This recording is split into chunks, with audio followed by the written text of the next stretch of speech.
अमेरिकी राष्ट्रपति Donald Trump के भारत से आने वाले सामान पर 50% तक का टैरिफ लगने के फैसले से दोनों देशों के बीच तनाव बढ़ गया है। ये फैसला लागू हो गया है। हालांकि अमेरिकी वित्त मंत्री स्कॉट बेसेंट ने कहा है कि भारत और अमेरिका अंत में एक समझौता कर लेंगे, लेकिन ये समझौता कब होगा इसका अंदाजा लगाना भी मुश्किल होगा। लेकिन भारत पर ट्रंप का टैरिफ बेअसर जरूर होगा। जी हाँ, परचेसिंग पावर पैरिटी यानी खरीदने की क्षमता पीपीपी के रेफरेंस में भारत की इकोनॉमी 2030 तक 20.7 ट्रिलियन डॉलर तक पहुंच सकती है। इतना ही नहीं, 2038 तक भारत के इकोनॉमिक्स के 34.2 ट्रिलियन डॉलर के जीडीपी के साथ दूसरी सबसे बड़ी अर्थव्यवस्था के रूप में उभरने की संभावना है। ईवाई की एक रिपोर्ट में यह भी कहा गया है कि अगर भारत उचित कदम उठाता है तो ये उच्च अमेरिका टैरिफ के असर को जीडीपी के लगभग 0.1% तक कम कर सकता है। इसका मतलब ये है कि फाइनेंशियल ईयर 2026 में भारत की 6.5% की एक्सपेक्टेड ग्रोथ रेट में मैक्सिमम 10 बेस डिजिट्स की कमी आएगी।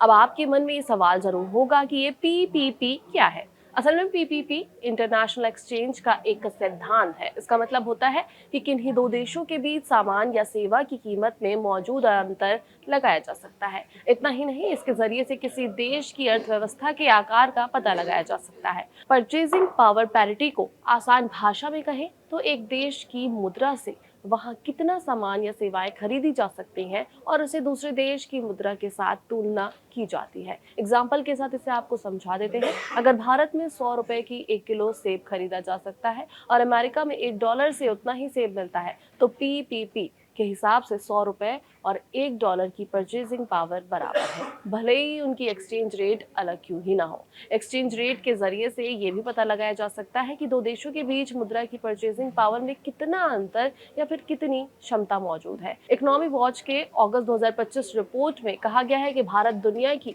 5 सबसे बड़ी अर्थव्यवस्था में से सबसे गतिशील इकोनॉमी के तौर पर उभर रहा है।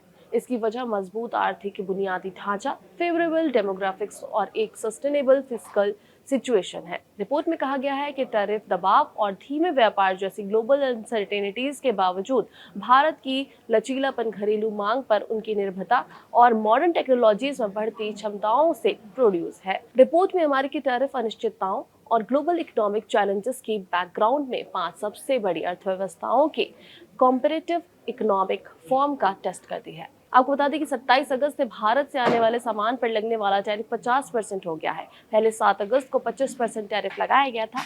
अमेरिका का कहना है कि ये कदम भारत की ओर से रूस से कच्चा तेल और सैन्य सामान खरीदने के जवाब में उठाया गया है। हिंदुस्तान टाइम्स की एक रिपोर्ट के मुताबिक अमेरिका के टैरिफ से लगभग 45 अरब डॉलर के भारतीय निर्यात पर सीधा असर पड़ेगा, खासकर टेक्सटाइल, जेम्स और ज्वेलरी जैसे लेबर इंटेंसिव इंडस्ट्री को बड़ा झटका लग सकता है। हालांकि फार्मा, स्मार्टफोन और स्टील जैसे सेक्टर फिलहाल सुरक्षित है, क्योंकि इन पर छूट और मांग बनी हुई है। आपकी क्या राय है इस खबर पर? कमेंट करके हमें जरूर बताएं।